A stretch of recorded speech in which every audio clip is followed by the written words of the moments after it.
कम मैं हूं शाहिद महमूद। आज हम इस लेक्चर के अंदर बात करेंगे करंट अफेयर्स जुलाई 2025 और ये हमारा पार्ट 2 है। और इसके अंदर हम डिस्कस करेंगे जो भी इम्पोर्टेंट इवेंट्स टेक्स प्लेस हुए हैं नेशनल सतह के ऊपर और इंटरनेशनल सतह के ऊपर, उसको इस लेक्चर के अंदर कवर किया जाए।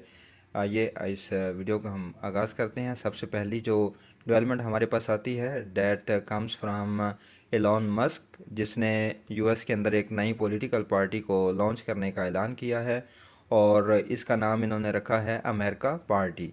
एलॉन मस्क जो हैं ये एक बिलियनियर हैं और इसके साथ साथ ये सीईओ हैं लाइक टेस्ला और स्पेसएक्स, जो वर्ल्ड वाइड फेमस कंपनीज हैं।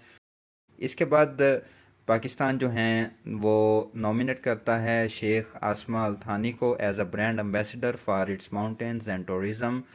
शेख आसमा जो हैं ये एक कतरी खातून हैं और ये पहली गल्फ़ और कतर से पहली खातून बन गई हैं जिन्होंने पाकिस्तानी जो माउंटेन नागा पर्वत है that is the 9th highest in the world, उसको उसका जो समट है उसको सबमिट किया है सक्सेसफुली। नागा पर्वत के बारे में मैं आपको बताता चलूँ कि ये 9th हाईएस्ट है इन द वर्ल्ड और इसकी जो हाइट है डैट इज़ 8126 मीटर्स है और पाकिस्तान और वर्ल्ड वाइड इसको किलर माउंटेन के नाम से भी पुकारा जाता है। हमारे पास ग्लोबल हंगर इंडेक्स आता है, उसकी रिपोर्ट आती है 2024 और इसके अंदर पाकिस्तान जो है वो 109th पोजीशन पे आता है आउट ऑफ 127 और पाकिस्तान ने जो इसके अंदर स्कोर हासिल किया है डैट इज़ 27.9, जो ये जाहिर करता है कि पाकिस्तान के अंदर एक सीरियस लेवल है हंगर के हवाले से और इसके ऊपर वर्क करने की ज़रूरत है। इसमें जो 4 इंडिकेटर्स जो हैं उनको कंसिडर किया जाता है, जिसके अंदर अंडर नॉरिशमेंट आता है, चाइल्ड वेस्टिंग है, चाइल्ड स्टंटिंग है एंड चाइल्ड मोर्टेलिटी है। तो इन चारों इंडिकेटर्स को मिलाकर ये रैंकिंग हर साल इसको पब्लिश किया जाता है और इसमें बेलारस जो कंट्री है उसने टॉप किया है विद स्कोर लेस दैन 5 और सूडान जो है वो सबसे बॉटम पे है having a score of 44.1। Next comes ये पीकेके जो कुर्दिस्तान वर्कर्स पार्टी है, इस आर्मामेंट होने का ऐलान किया है इसने और ये जो कुर्दिस्तान वर्कर्स पार्टी थी इसकी तुर्की के साथ पिछले 4 दहाइयों से ये कॉन्फ्लिक्ट चला रहा था फ्रॉम 1984 से लेकर 2024 तक और इस क्लैश के दरमियान आलमोस्ट मोर देन 40,000 पीपल्स जो हैं उनको किल कर दिया गया और बिलाखिर जो है फाइटर्स जो पीके के पार्टी के थे उन्होंने अपने हथियार डाल दिए हैं और ये इराक़ का जो नॉर्दर्न एरिया है कुर्दिश रीजन है वहाँ पे ये पार्टी मौजूद थी और इन्होंने अपने आप को डिसआर्मामेंट करने का ऐलान किया है। नेक्स्ट कम्स यूएन की expert human rights Francesca Albanese को यूएस की तरफ से सैंक्शंस का सामना करना पड़ता है और वो स्पेशल रैपोर्टर थी ऑन ह्यूमन राइट्स फ़लस्तीन के हवाले से, लेकिन उनको इसराइल के अगेंस्ट क्रिटिसिज्म करने के हवाले से उनके ऊपर अमेरिका की तरफ से पाबंदियों का ऐलान किया गया है। इसके बाद हमारे पास आते हैं शंदूर पोलो फेस्टिवल जो है ये पाकिस्तान के अंदर हर साल ऑर्गेनाइज़ किया जाता है एट शंदूर पास और 7th to 9th of July ये इस साल कंडक्ट किया गया है। शंदूर पास के ऊपर इस फेस्टिवल को ऑर्गेनाइज़ किया गया था। इसके बाद अगर हम देखें तो शंदूर जो पोलो फेस्टिवल है ये वर्ल्ड्स हाईएस्ट पोलो ग्राउंड है और सबसे ज़्यादा एलिवेशन वाला ये पोलो ग्राउंड है। इसके बाद जो शंदूर पास की अगर हम एलिवेशन की बात करें तो डैट इज़ अप्रोक्सीमेटली 3700 मीटर्स है और अगर फीट के अंदर बात करें तो 12,100 फीट बनती है। शंदूर पास जो है ये चित्राल को कनेक्ट करता है with Gilgit Baltistan. Next comes world happiest report 2025। इसके अंदर टॉप 5 जो हैप्पीएस्ट कंट्रीज़ हैं उनके नाम पब्लिश किए गए हैं और इसमें इसके अंदर जो फिनलैंड जो है वो कंसेक्टिवली जो है वो टॉप कर रहा है। फिनलैंड जो है नंबर 1 पे है, इसके बाद डेनमार्क नंबर 2 के ऊपर है, आइसलैंड, स्वीडन एंड नीदरलैंड जो हैं ये सो ऑन इनकी रैंकिंग आई है। पाकिस्तान का जो स्कोर रहा है, पाकिस्तान की जो पोजीशन रही है इसके अंदर that is 109 out of 157 countries. इसके बाद हमारे पास वर्ल्ड पॉपुलेशन डे आता है that is celebrated every year on 11th of July. इस साल भी 11 जुलाई 2025 को ये दिन जो है वो सेलिब्रेट किया गया और ये सिंस 1990 से इस दिन को सेलिब्रेट किया जा रहा है और 2025 की रिपोर्ट के मुताबिक इस टाइम जो ग्लोबल पॉपुलेशन है that is exceeding 8.1 billion. In number. और इस साल का जो थीम रखा गया था that was empowering young people to create the families they want in a fair and hopeful world. Next comes Nvidia, जो एक सॉफ्टवेयर कंपनी है और अमेरिका के अंदर ये मौजूद है। ये पहली कंपनी बन गई है जिसके जो शेयर्स हैं वो एक्सीड कर गए हैं 4 ट्रिलियन US डॉलर्स। और ये हिस्ट्री के अंदर पहली दफ़ा ऐसे हुआ है किसी भी कंपनी ने 4 ट्रिलियन डॉलर्स जो मार्केट वैल्यू है वो वहाँ तक ये पहुँची है। इसके अगर हम बात करें तो ये सबसे बड़ी कंपनी है वर्ल्ड वाइड जो सेमीकंडक्टर की प्रोडक्शन करती है। और जेनसन होंग जो हैं ताइवानी और अमेरिकन बिजनेसमैन हैं जो इसके करंट CEO के तौर पर काम कर रहे हैं सिंस इट्स क्रिएशन। और ये अप्रैल 5 1993 के अंदर इस कंपनी को लॉन्च किया गया था। तब से लेकर अभी तक जो इसके CEO हैं वो जेनसन होंग ही काम कर रहे हैं। इसके बाद हमारे पास थाईलैंड से अपडेट आती है। थाईलैंड के अंदर जो है वो इंटरिम गवर्नमेंट के हवाले से हाई कोर्ट की तरफ से डायरेक्शंस मिलने के बाद जो फॉर्मर केयर टेकर PM थी that was the female Paetongtarn Shinawatra जो थी उनको सस्पेंड कर दिया जाता है by following the court's decision. और इनकी जगह जो नई अपॉइंटमेंट आती है और इंटीरियर मिनिस्टर जो थे फोमथम विचायाचाय उनको as a caretaker responsibilities दे दी जाती हैं। और इससे पहले ये इंटीरियर मिनिस्टर के तौर पर काम कर रहे थे फोमथम विचायाचाय जिनको as a caretaker PM के तौर पर जिम्मेदारी दे दी गई है। नेक्स्ट कम्स ब्रिक्स जो है उसका 17th समिट ऑर्गेनाइज किया जाता है ब्राज़ील के अंदर।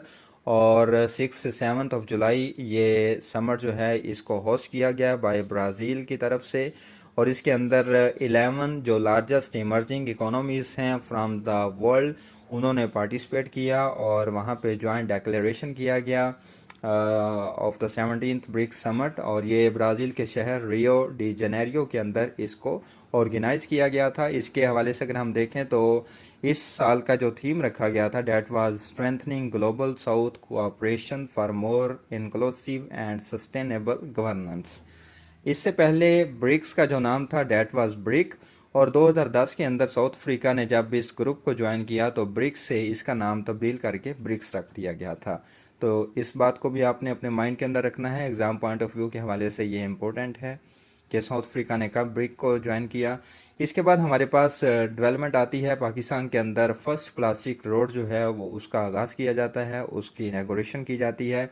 और ये 1 किलोमीटर इसकी स्ट्रेंथ है। और इस्लामाबाद के अंदर आतातुर्क जो एवेन्यू है वहाँ पर ये प्लास्टिक वेस्ट को रिसाइकल करके ये जो रोड है इसकी तामीर की गई है। और इसकी कोलैबोरेशन जो है वो कोको कोला पाकिस्तान की तरफ से और capital development authority CDA Islamabad की तरफ से और नेशनल इनक्यूबेशन सेंटर NIC इन तीनों जो इदारे हैं इनकी कोऑपरेशन के साथ इस रोड की कंस्ट्रक्शन कंप्लीट की गई है। और यह पाकिस्तान के अंदर पहला प्लास्टिक रोड है जो इस्लामाबाद के अंदर बनाया गया है। इसके बाद अगर हम बात करें तो सूरीनेम जो है ये साउथ अमेरिकन कंट्री है और इसके अंदर फर्स्ट एवर जो फीमेल प्रेसिडेंट हैं उनका इंतखाब किया गया है since its independence from Netherlands in 1975। और जो प्रेसिडेंट मुंतखब की गई हैं उनका नाम है जेनिफर जेयरलिंग साइमंस 71 ईयर्स ओल्ड और उनका ताल्लुक है नेशनल डेमोक्रेटिक पार्टी NDP से। इसके बाद अगर हम बात करें तो सूरीनेम जो है ये नॉर्दर्न साउथ अमेरिका के अंदर ये कंट्री मौजूद है और ये इसको कैरेबियन और वेस्ट इंडीज़ का हिस्सा भी तस्वर किया जाता है। इसके बाद हमारे पास कैम्बोडिया से न्यूज़ आती है जहाँ पे यूनेस्को जो है वो 3 जगहों को यूनेस्को वर्ल्ड हेरिटेज का नाम देती है। और कैम्बोडिया के अंदर ये खमर रोच रिजाइन जो था that was previously used for torture and killings अब उस जगह को वर्ल्ड हेरिटेज साइट का दर्जा दे दिया गया है ऑन 11 जुलाई 2025 को यूनेस्को की तरफ से। और इस अनाउंसमेंट का ऐलान जो है वो पेरिस के अंदर किया गया है। Comes after 50 years of the regime rise and highlights the importance of remembering painful history। हमारे पास टेस्ट क्रिकेट के अंदर एक नई हिस्ट्री बनी है और लोएस्ट टोटल जो है वो सेकंड लोएस्ट टोटल जो है वो वेस्ट इंडीज़ टीम की तरफ से ये टारगेट उन्होंने स्कोर किया है अगेंस्ट ऑस्ट्रेलिया। इस चार्ट के अंदर अगर आप देखें तो सबसे जो लोएस्ट टोटल है that is made by New Zealand, और वो 26 था, और ये 25 मार्च 1955 को अगेंस्ट इंग्लैंड ये इन्होंने स्कोर किया था। और उसके बाद ये इसी साल जुलाई के अंदर वेस्ट इंडीज़ की तरफ से 27 रन्स बनाए गए हैं अगेंस्ट ऑस्ट्रेलिया, और सारी टीम जो है वो ऑल आउट हो गई थी। और ये 14 जुलाई 2025 को ये सेकंड लोएस्ट टोटल जो है टेस्ट क्रिकेट के अंदर ये बना है। और इस तरह बाकी जो है लोएस्ट टोटल्स वो भी इसी टेबल के अंदर मेंशन हैं। आगे हम बात करें तो हमारे पास बुल्गारिया की तरफ से न्यूज़ आती है, जिसने यूरोजोन को एज अ 21st मेंबर ज्वाइन करने का ऐलान किया है। फ्रॉम 1 जनवरी 2026 से बुल्गारिया जो है वो 21st मेंबर बन गया है। इससे पहले 20 यूरोपियन कंट्रीज़ जो थे वो यूरोजोन के अंदर मौजूद थे, जो यूरो को एज ऑफिशियल करेंसी के तौर पर यूज़ कर रहे थे।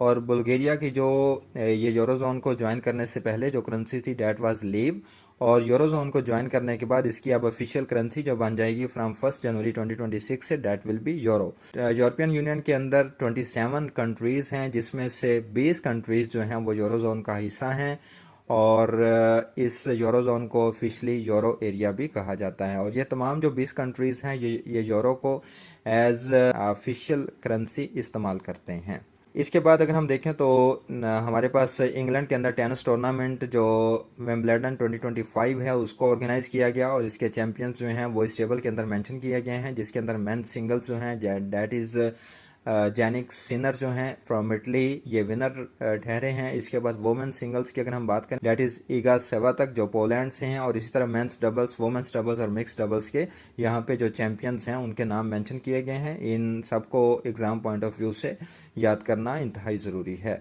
इसके बाद अगर हम बात करें तो यूक्रेन की तरफ से हमारे पास न्यूज़ आई है, जहाँ पे यूलिया स्वर्देनको जो हैं उनको as a new prime minister of Ukraine जो है वो नॉमिनेट कर दिया गया है। और ये रशिया यूक्रेन का जो कॉन्फ्लिक्ट है जो अप्रैल 2022 से इसका आगाज़ हुआ तब से लेकर अब तक यूक्रेन के अंदर ये होने वाली पहली पॉलिटिकल चेंज है। और इससे पहले जो हैं इससे पहले डेनिस शिमहाल जो हैं वो यूक्रेन की प्राइम मिनिस्टर के तौर पर काम कर रही थीं, और सबसे लॉन्गेस्ट सर्विंग प्राइम मिनिस्टर होने का भी एजाज़ इनको हासिल है। और अब इनकी जगह जो हैं ये यूलिया स्वर्देनको जो हैं इनको as a new PM of Ukraine जो है वो नॉमिनेट कर दिया गया है। इनको ये मुनफरिद एजाज़ हासिल है कि इन्होंने यूएस के साथ जो मिनरल्स की डील है उसके अंदर ये एक्सपर्टीज़ रखती हैं, और नेगोशिएशंस के हवाले से भी इनका काफ़ी ज़्यादा एक्सपीरियंस है। इसके बाद हमारे पास नेल्सन मंडेला डे आता है 2025 that is celebrated every year on 18 जुलाई। और इस साल भी ये 18 जुलाई को ये दिन सेलिब्रेट किया गया, और इसका आगाज़ जो किया गया यूनाइटेड नेशंस की तरफ से वो 2009 से किया गया। नेल्सन मंडेला के हवाले से अगर हम देखें तो that was the first black president of the south America, जिनको एज अ ग्लोबल आइकन तस्वर किया जाता है of peace, justice and reconciliation. और इन्होंने 27 ईयर्स जो हैं वो जेल काटी, और इसके बाद जो है ये फर्स्ट ब्लैक प्रेसिडेंट के तौर पर दुनिया के सामने आए। और इस साल का जो थीम रखा गया था that was it's still in our hands to combat poverty and inequality, ये इस साल का थीम रखा गया था। इसके बाद हमारे पास under 18 men's Asia cup hockey 2025 जो है उसका फाइनल आता है, जिसके अंदर पाकिस्तान वर्सेस जापान जो है वो मद्दे मुकाबल होते हैं, और फाइनल के अंदर जापान जो है वो गोल्ड मेडल को विन करने में कामयाब हो जाता है, और पाकिस्तान को 3-0 के स्कोर के साथ इसके अंदर डिफीट होती है। अगर आप हमारा फर्स्ट पार्ट देखना चाहते हैं चैनल के ऊपर पब्लिश किया जा चुका है। तो ये जुलाई 2025 के करंट अफेयर्स के हवाले से आज का हमारा लेक्चर था। नेशनल और इंटरनेशनल लेवल के ऊपर जितने भी अहम करंट अफेयर्स वकूफ़ पज़ीर हुए हैं जुलाई के अंदर वो आप लोगों तक पहुंचाए गए हैं। अगर आप हमारा ऑनलाइन सेशन ज्वाइन करना चाहते हैं तो जो नीचे दिए गए व्हाट्सएप नंबर के ऊपर आप रब्ता करके हमारे ऑनलाइन सेशन को ज्वाइन कर सकते हैं। हमारे पास एक्सपर्ट फैकल्टी मौजूद है जो आपकी वन पेपर की तैयारी के साथ साथ जो कम्पिटिटिव एग्ज़ाम जितने भी एफपीएससी, पीपीएससी, एनटीएस कंडक्ट करता है उन तमाम कमीशंस की तैयारी के हवाले से आपकी जो 100% जो सक्सेस है और आपकी जो प्रेपरेशन है उसको कंफर्म करेगी।